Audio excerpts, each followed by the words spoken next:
आकाशवाणी गोरखपुर से प्रादेशिक समाचार।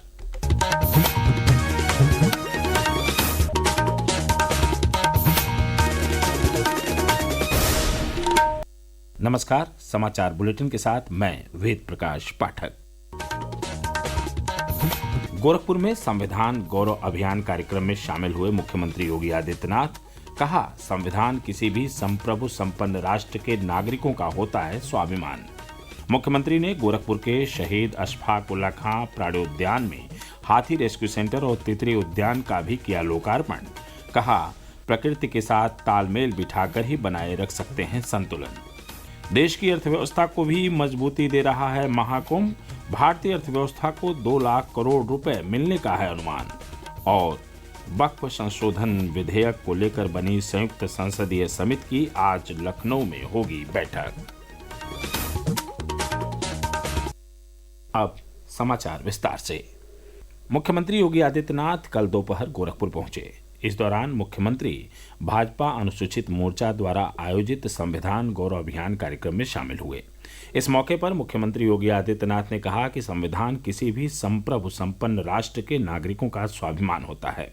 संविधान उत्तर से दक्षिण तक, पूर्व से पश्चिम तक पूरे भारत के सम्मान और स्वाभिमान का प्रतीक है। बाबा साहब के बनाए संविधान ने संवैधानिक मूल्यों के आधार पर भारत को दुनिया के सर्वोच्च लोकतंत्र के रूप में पहचान दी।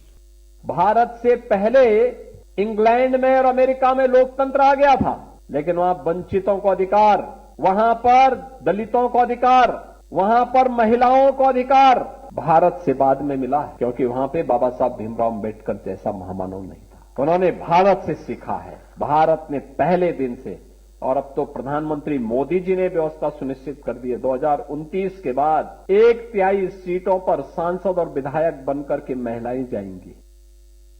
उधर गोरखपुर के शहीद अशफाक उल्ला खां प्राणोद्यान में हाथी रेस्क्यू सेंटर और तितली उद्यान का भी मुख्यमंत्री ने लोकार्पण किया। इस अवसर पर श्री योगी ने कहा कि प्रकृति के साथ तालमेल बिठाकर ही हम लोग संतुलन बनाए रख सकते हैं। प्रकृति के साथ, पर्यावरण के साथ, वन्य जीवों के साथ, अन्य जीव जंतुओं के साथ, पशु पक्षियों के साथ अगर हमारा व्यवहार अच्छा है, संवेदनशील है, अगर हम पर्यावरण के अनुकूल है, तो पर्यावरण हमें जीने के लिए उत्तम वातावरण देगा। और इस पर सरकार ने अनेक कार्यक्रम प्रारंभ किए। डबल इंजन की सरकार, केंद्र और राज्य सरकार इसको आगे बढ़ा रही है। इसके पहले मुख्यमंत्री ने कल गोरखपुर में विभिन्न विभागों के अधिकारियों और जनप्रतिनिधियों के साथ विकास परियोजनाओं और कानून व्यवस्था को लेकर समीक्षा बैठक की।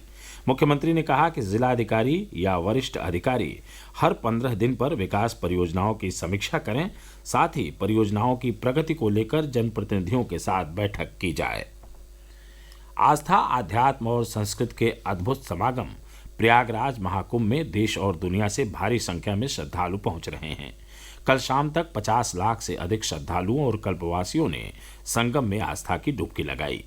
इस दौरान राज्यपाल आनंदीबेन पटेल ने भी महाकुंभ नगर का भ्रमण किया, जहां वे कई कार्यक्रमों में शामिल हुईं।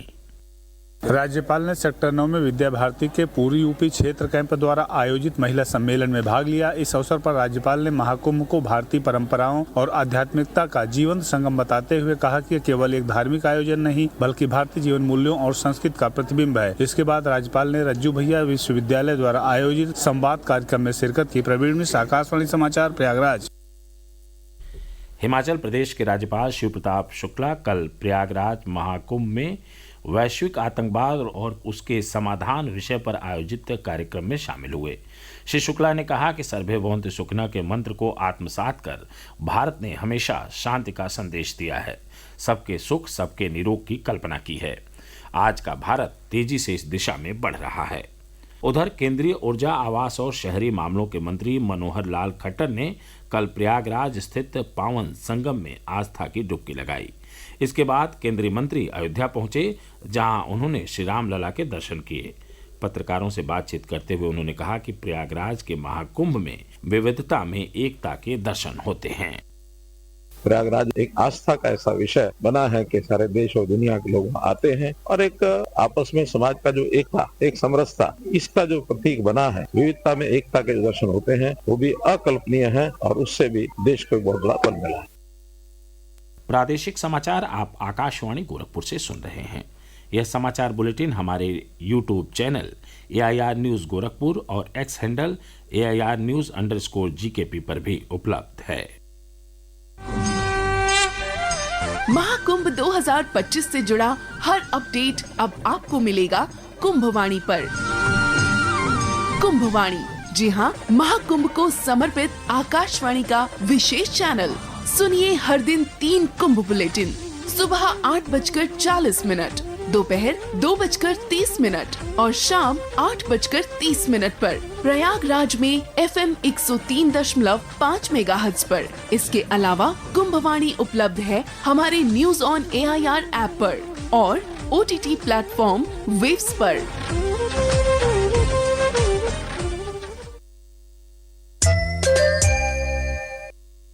रेलवे द्वारा महाकुंभ के श्रद्धालुओं की सुविधा के लिए आज करीब 3 दर्जन विशेष ट्रेनों का संचालन किया जा रहा है। इन सभी ट्रेनों का विवरण रेल मंत्रालय के सोशल मीडिया प्लेटफॉर्म X पर मौजूद है।